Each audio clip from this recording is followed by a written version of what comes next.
happening on the earth. All right, so the judgments that are being poured out, the seals being broken, the trumpets being blown, and the wrath being poured out again from God. All right, but now when we get into chapter 12, all right, so we've gone through all the seals and the trumpets, and we're right here in between the trumpet and the bowl judgment, or we haven't really seen the effects yet of the seventh trumpet, and we're kind of in a reprieve here. But what this does is it goes back to the beginning of the tribulation period and gives us an earthly vantage point, or basically how the devil would view things, but we've backed up in time, if that makes sense. All right, and then we've been moving forward. All right, and so we talked about several things happening at the beginning of the rapture and that kind of thing, and then so now we're again nearing the mid part of the tribulation period, the latter part of the tribulation. How long does tribulation last? Last 7 years, and so again that is divided into the tribulation and great tribulation, and 3.5 years of tribulation, 3.5 years of great tribulation. And you will notice, and we may, if we have time tonight, we'll go look at a couple places, and you'll see this phrase or this terminology used several times. And we even, in our reading, it says a time, times, let me find it again, and a half, I believe it was. What verse is that? Okay, 14. Yeah, a time, that's singular. And then it says, and times, which is plural, and a half time. So times, that would be, actually, times is 2, all right? It's multiple, or in this case, it would be 2. And then time would be singular, which is 1. And then a half time is a half. So again, 3.5. That's where you're getting this. It even gives the number of days in certain places. So this is pretty understood as being solid evidence of what we have. As it being the last part of the 3.5 years. Now, this particular, let me go pull this up, because I want you to see it. Is this particular time of tribulation? And remember, the church is raptured out, right? We've talked about that. The church is raptured out, but this particular time is called the time of Jacob's trouble, and I want to show you the verse of that. And let's go to Jeremiah 30, verse 7. And again, just setting the scene for you a little bit. Or if you don't want to turn there, you can just listen, maybe mark it down. You can go back and read it at your leisure. And it says, alas, for that day is great. And it's talking about, this is making reference to the tribulation period. That day is great, so that none is like it. In other words, there's never been a time like the tribulation period. It is even the time of Jacob's trouble. And there it's mentioned, Jacob's trouble. Now, when it's talking about Jacob's trouble, is he actually talking about a person named Jacob?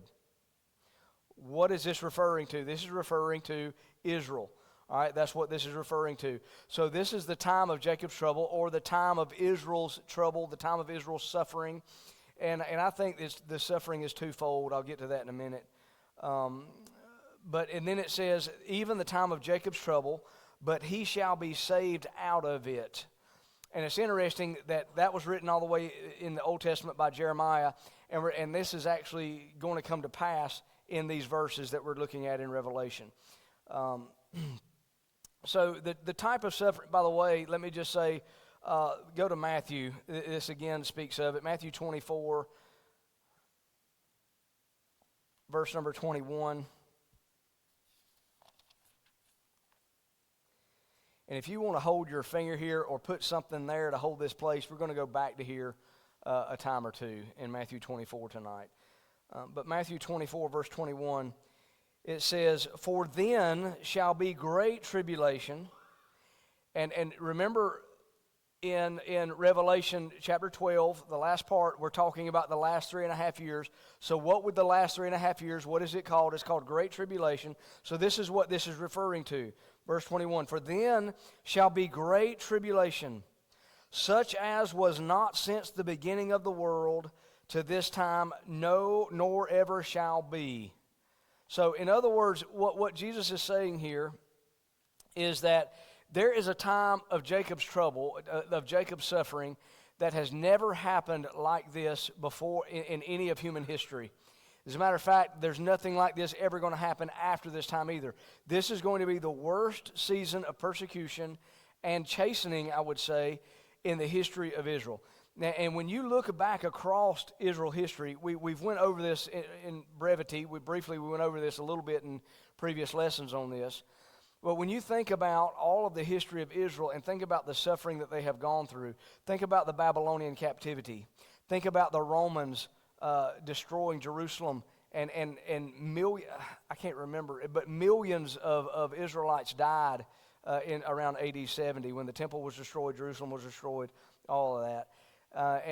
So you have, and I'm just giving you a couple little shots of mountaintop things. There's been so many of them over the years. And even in modern history, when you go and look at the Holocaust, anybody ever been to the Holocaust Museum in Washington, D.C.? Okay, a few of us have, okay.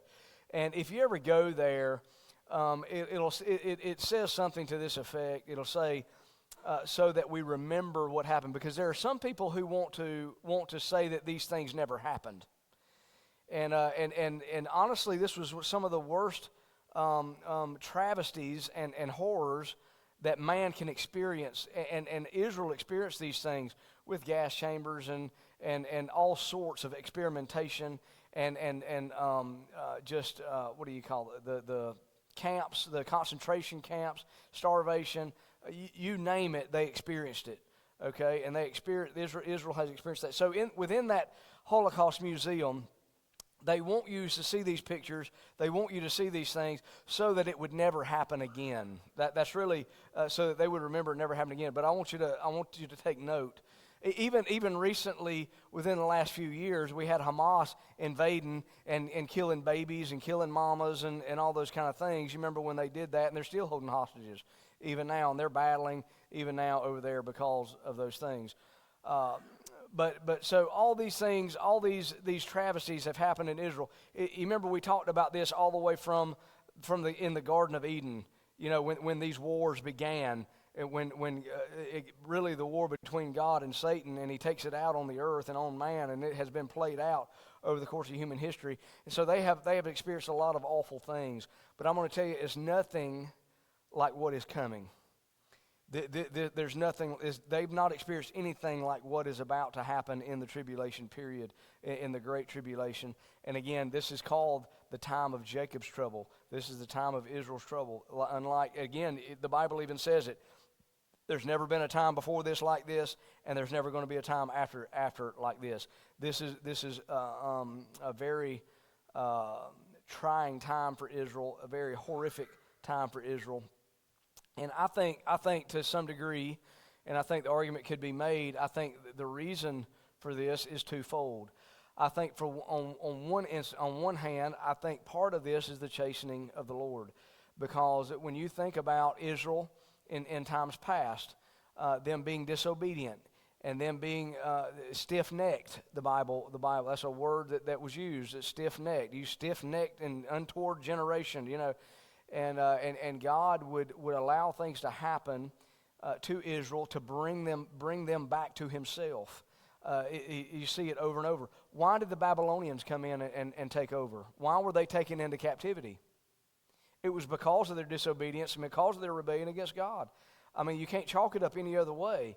And so even in this time, remember, what have they done with the Messiah? They sent Jesus, right? God sent Jesus the Messiah. What did they do to Him? I mean, they crucified Him. They rejected Him. And so because of their unbelief and because of their rebellion, again, they have a history of this. So during the tribulation period, and we've already read these judgments that have been poured out, these sealed judgments, these trumpet judgments, and in a bit in the coming studies we'll look at the bowl judgments or vial judgments. And God is unleashing these things. God is allowing these things to be unleashed. And so in part, I think it is because of some chastening, because of their unbelief and because of their rebellion. But at the same time, on the other hand, I think this is also the wrath of Satan being poured out against, because you remember from the beginning of time, what does he hate? He hates He hates God, and therefore he hates God, anything that bears God's name or represents his people or in any way that would bring attention back toward God. So he tries to eradicate them. We've seen that throughout human history. And now, he in this particular instance, in the tribulation period, he is going to bring every viable resource against Israel and against the Jewish population to destroy them. It is not to chasten. It is not just to punish. He is doing this to destroy them in this entirety. And this is his intention. If he could do it now, he would, but God does not allow that. Again, everything is being played out just as God has said it was going to be played out. So the time of Jacob's trouble that we're looking at here in the last 3.5 years, all of the time is called Jacob's trouble, but the last 3.5 years are especially focused on Israel. Again, Satan's reason is destructive, and it's all because of hatred. And honestly, this becomes a slaughter to some degree of the Israelites. So let's go and look at Daniel for a moment. Again, I'm just setting the stage for you here a little bit.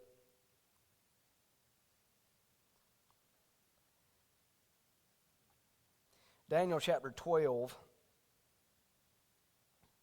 We looked at this one already. In the previous passage in Revelation 12, we looked at the woman, we looked at the man-child, we looked at the dragon, and then we also looked at Michael standing up. We read this one, I think, last week, but we're going to read it one more time. And it says, and at that time, and the time that we're referring to is this time that we're reading about in Revelation. At that time shall Michael stand up, the great prince, which standeth for the children of thy people. And there shall be a time of trouble, such as never was since there was a nation, even to the same time. And at that time thy people shall be delivered, every one that shall be found written in the book. So there's going to be a deliverance, or there's going to be a salvation in this time. We're going to look at that here in just a minute. In this time of tribulation, the great tribulation, there will be a time of deliverance. And many of them that sleep in the dust of the earth shall awake, some to everlasting life, and some to shame and everlasting contempt. And let me skip down to verse number 7. And I heard the man clothed in linen, which was upon the waters of the river, when he held up his right hand, his left hand to heaven, and sware by him that liveth forever and ever, that it shall be for a time, times, and a half. Oh, that sounds familiar, doesn't it? And when he shall have accomplished to scatter the power of the holy people, all these things shall be finished. And so anyway, I'll stop there. So anyway, I'm just saying that Daniel, these things that we're reading in Revelation 12 are not a secret. All right, these things have been written about in Jeremiah. They've been written about in Daniel. They've been written about in several places in the Old Testament. Hosea is another one. Let me give you one other thing here, and this has to do with when the last part of the 3.5 years began. Let me give you the verse here. I believe it's in back to Matthew 24, verse number 15. I don't have time to take you to all these things and show you all these things. But for the first 3.5 years, when the tribulation begins, there's going to be a peace treaty. All right, the Antichrist is going to be on the scene. He's already going to have political power and political clout. And he's going to make a peace treaty with Israel. That's written about in the book of Daniel. And that treaty is supposed to be for a 7-year period of time. Well, at the end of 3.5 years, that treaty is going to be broken. All right, and that so that corresponds with tribulation and great tribulation. You with me? So, but what triggers that breaching of this treaty? And this is what I want to give you. Matthew chapter 24, verse 15. When ye therefore shall see the abomination of desolation, this is the Antichrist, spoken of by Daniel the prophet, stand in the holy place, whoso readeth, let him understand. Then let them which be in Judea flee into the mountains. Let him which is on the housetop not come down to take anything out of his house, neither let him which is in the field return back to take his clothes. And woe unto them that are with child, and to them that give suck in those days. But pray ye that your flight be not in the winter, neither on the Sabbath day. For then shall be great tribulation, such as was not since the beginning of the world to this time, no, nor ever shall be. And except those days should be shortened, there should no flesh be saved. But for the elect's sake, those days shall be shortened. All right, so what does this mean? So basically, well, I lost my place here. Flipping too many places here. Basically, what's going to happen is when that peace treaty at the 3.5-year mark is going to be broken. And how that's going to be broken is the Antichrist is going to step into the temple, if you would, where worship is to be had. And he is going to make himself as God. He's going to desecrate the temple. This is, I could show you verses about all these things, but he's going to and elevate himself as God. He's called the abomination of desolation. That's a title that's given to him. But he says, Jesus says in Matthew 24 that when you see these things, then you need to flee to the mountains. In other words, this is when you remember that whole time of Jacob's trouble. This is when it's fixing to really intensify. This is when it's really fixing to get bad. And he's saying you've got to run for your life, basically. And so now let's go back to Revelation. Let's go back to Revelation 12, all right?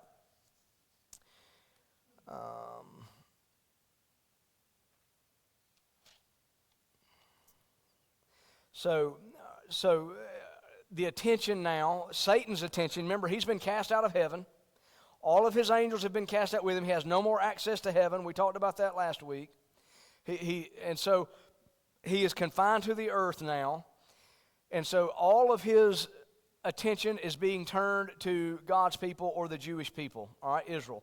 All of his attention. And he wants to destroy them with every fiber of his being. I mean, this is his great desire. He wants to destroy Israel. And so this is going to take place in 3 phases. And we see this in chapter 12 here in these last few verses. It's going to take place in 3 phases. So let's look at the first one. It says, let's go back to verse 13. And when the dragon saw that he was cast unto the earth, he persecuted the woman which brought forth the man-child. Who is that woman again? That's Israel. All right, we defined that when we were going through this. So the woman is Israel. And who was the man-child? That was Jesus. That was the Messiah who was born. All right, so he persecuted the woman which brought forth the man-child. All right, so what happens when he was cast to the earth? What was his attention? This is what he says. He now is going to persecute the woman, or he's going to persecute Israel. And to the woman was given 2 wings of a great eagle, that she might fly into the wilderness, into her place. All right, so let's just talk about this for a minute. All right, so the idea of an eagle, what is that? What is that? Does that mean there's actually physical eagles that are going to come and pick up Israel and carry them into the wilderness? I don't think so. Could this be helicopters? Could this be jets? Could this be, who knows what that is? Regardless of that, I want to give you a couple instances in the Old Testament where something similar to a situation like this occurred. And so let's just, again, we can't be dogmatic about what these things are, but we can go back and look at Scripture at some examples that are given to kind of give us a little better understanding of what this possibly could be. All right, so let's go to Exodus chapter 19.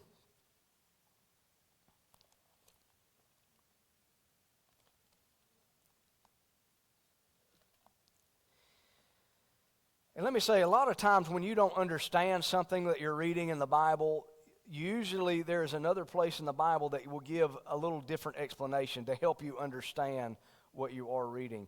But nevertheless, so comparing Scripture with Scripture, that's what the Bible teaches us to do. Exodus chapter 19, verse number 4. Ye have seen what I did unto the Egyptians, and how I bare you on eagle's wings, and brought you unto myself. Now therefore, if you will obey my voice indeed, and keep my covenants, then you shall be my peculiar treasure unto me above all people, for all the earth is mine. And ye shall be unto me a kingdom of priests and a holy nation.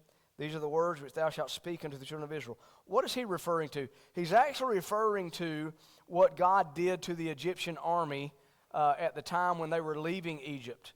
All right, you remember the whole story. The death angel had passed. The last plague was the death angel of the firstborn, the death of the firstborn. The death angel came through. Pharaoh finally says, "Get out of here. I don't want you here anymore." And they leave Egypt, and they leave with a lot of the wealth of Egypt. They leave with a lot of stuff.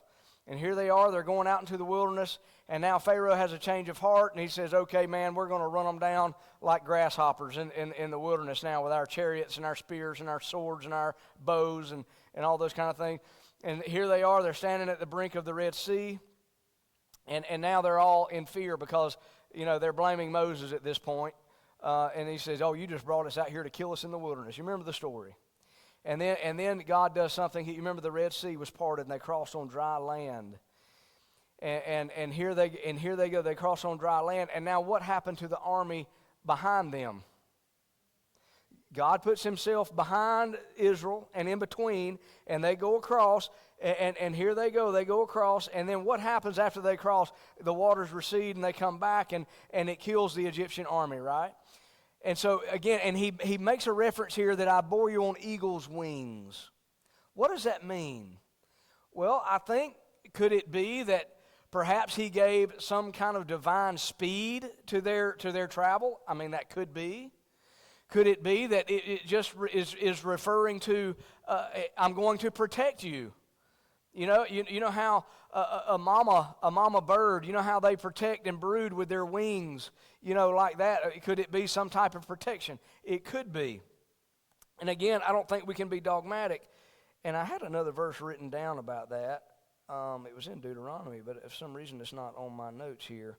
But nevertheless, there is another. I cannot believe I didn't. There is another reference. I think it's in Deuteronomy about how an eagle, what she does about protection, and so anyway, in this particular story, or in this particular account, back in Revelation chapter 12, the Bible says he's given 2 wings as an eagle, and so. Is it speed that the Lord is giving? It could be. Is it strength that the Lord is giving? It could be. Or is it just divine protection? And so this is the first attack. And in other words, could the Egyptian army get to Israel if they had wanted to? They couldn't. I mean, they wanted to. They tried to. But they could not get to them. Because you remember, God stood in between them.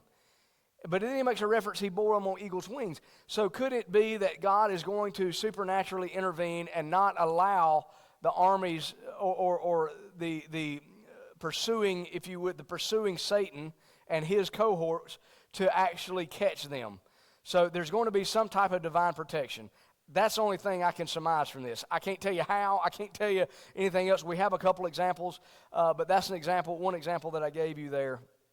So again, God divinely aids them and gives them supernatural protection as they're fleeing. And then it also says in verse number 14, into her place. They're flying into the wilderness. Oh, let me give you one other thing. Into the wilderness.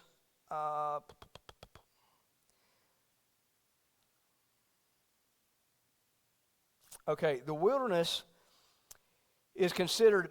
Israel considered wilderness one of 3 places, and these are all east of the Jordan River. All right, it would either be Edom, Moab, or Ammon. Those are the places they're going to be running to. All right, that's what they consider the wilderness. Daniel 11:41 makes also reference to that. We won't go and read that. But anyway, it's across Jordan River on the east of Israel. And one of those places, again, you can't be dogmatic about this. One of the places that many people believe that Israel will be running to is a place called Petra. I mentioned this already once, I think. And Petra is a place that's carved out of stone. It's a city that is carved out of stone. There's one entrance to get into it, and it's a very narrow corridor to get to it, very easily defended. And so some people think that that's where they're going. And by the way, Petra is in Edom, what is considered in the Bible language Edom. Is that a possibility? Yes. Am I dogmatic about that? No. But nevertheless, as they're leaving, fleeing Jerusalem, fleeing Israel, going into the wilderness, God in that first wave of them fleeing and running is going to give divine protection. He's going to give speed or strength or some type of protection that is supernatural. All right.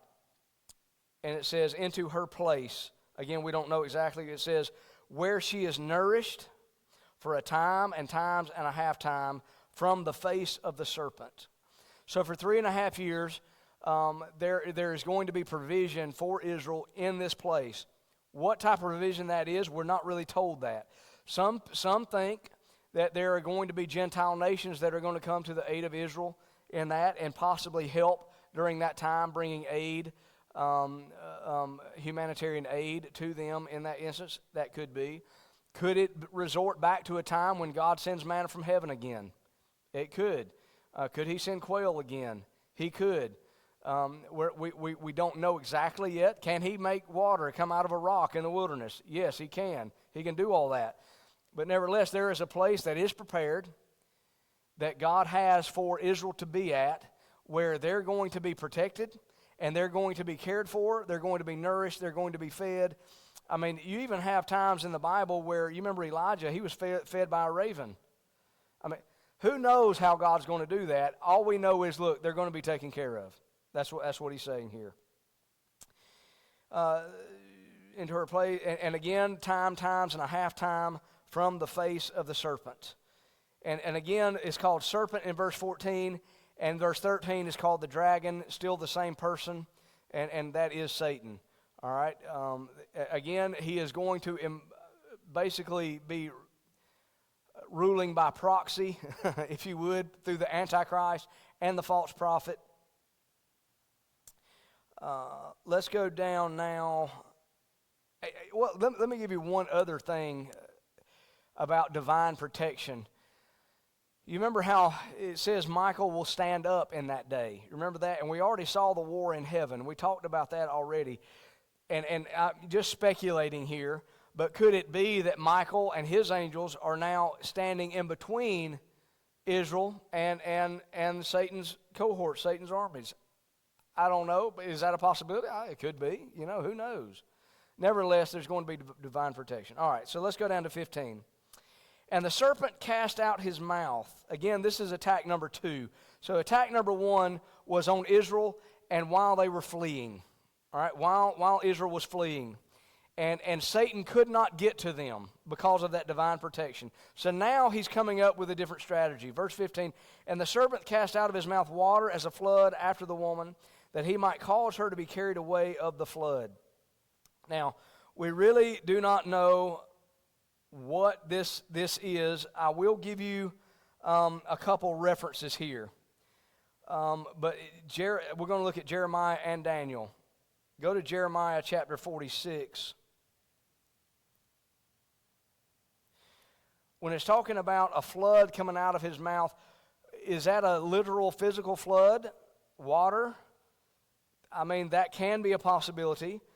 Could it be an army? Could it be a very vast, large army that is flooding the land? Could that be? I think that is a possibility. Let's read a couple passages that refer to this particular thing here. But 46 verse number 8. Jeremiah 46 verse number 8. Egypt riseth like a flood, and his waters are moved like the rivers. And he saith, I will go up and cover the earth. I will destroy the city of the inhabitants thereof.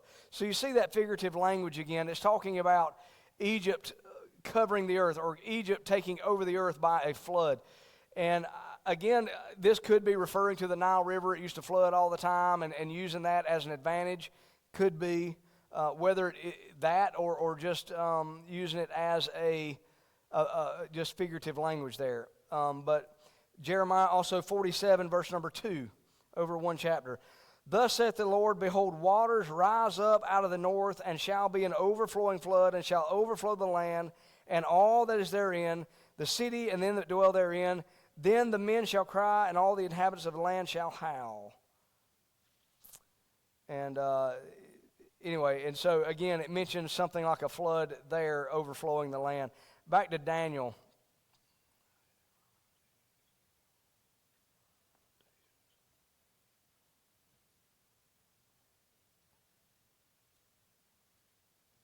chapter 11, verse 26.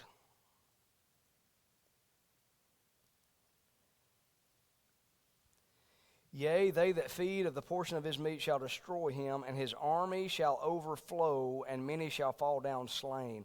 So you see how it says, now, one place we're looking at water, it kind of mentions water, but in this place, what is it mentioning?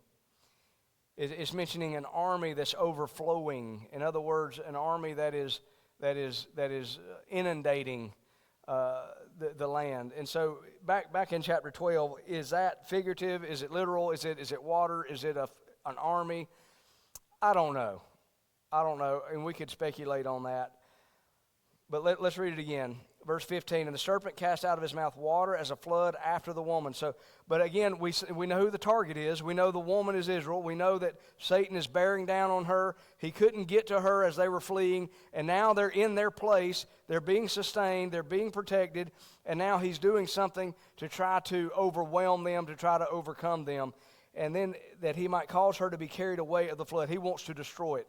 To be carried away means to drown, to be destroyed. That's what he's wanting to do to Israel. Verse 16, but then it says, and the earth helped the woman, and the earth opened her mouth and swallowed up the flood which the dragon cast out of his mouth. What does that mean? Well, we can speculate on that as well. There's a couple instances. A couple instances like that, that the earth swallowed up armies and swallowed up. Did the earth swallow up the Egyptian army? It was by water, but could we pull that in? There was also another example. Do you remember the example of Korah, the rebellion of Korah? And Korah, what happened with Korah is they tried to undermine Moses, all right, and they were trying to take away some of the leadership responsibilities of Moses, and Moses there came a confrontation, all right, between Moses and between Korah and his followers, and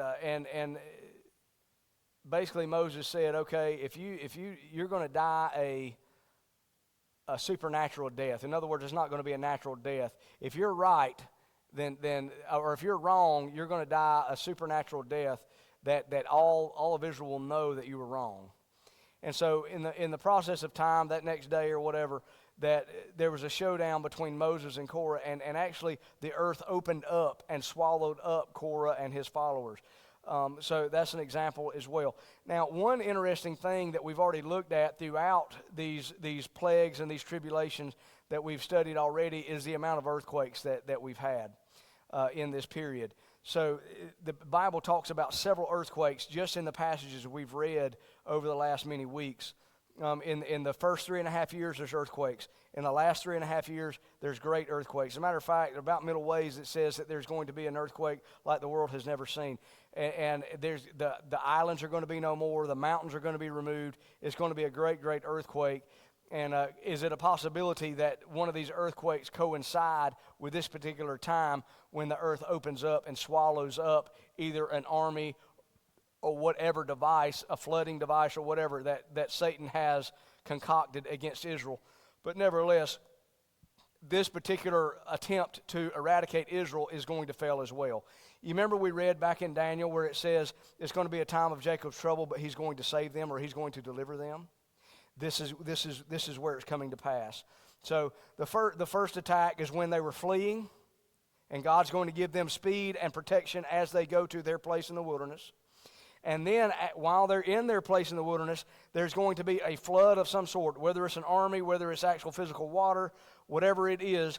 And then Satan is going to try to destroy Israel like that, and the earth is going to open up and consume whatever it is that Satan is throwing at them. All right, so again, this second attempt to battle against Israel is going to be thwarted. Israel is going to be saved. Now, when I say Israel is going to be saved, I'm not talking about every Israelite. That's not what I'm talking about. There's going to be a remnant, if you would, that are going to be saved. There's going to be other people that are going to die. As a matter of fact, I believe it's 2/3, if I'm not mistaken. 2/3 of Israel is going to be wiped out. But there's going to be that remnant that is going to be saved, and God is going to protect them. Could this be part of the 144,000? There's a possibility.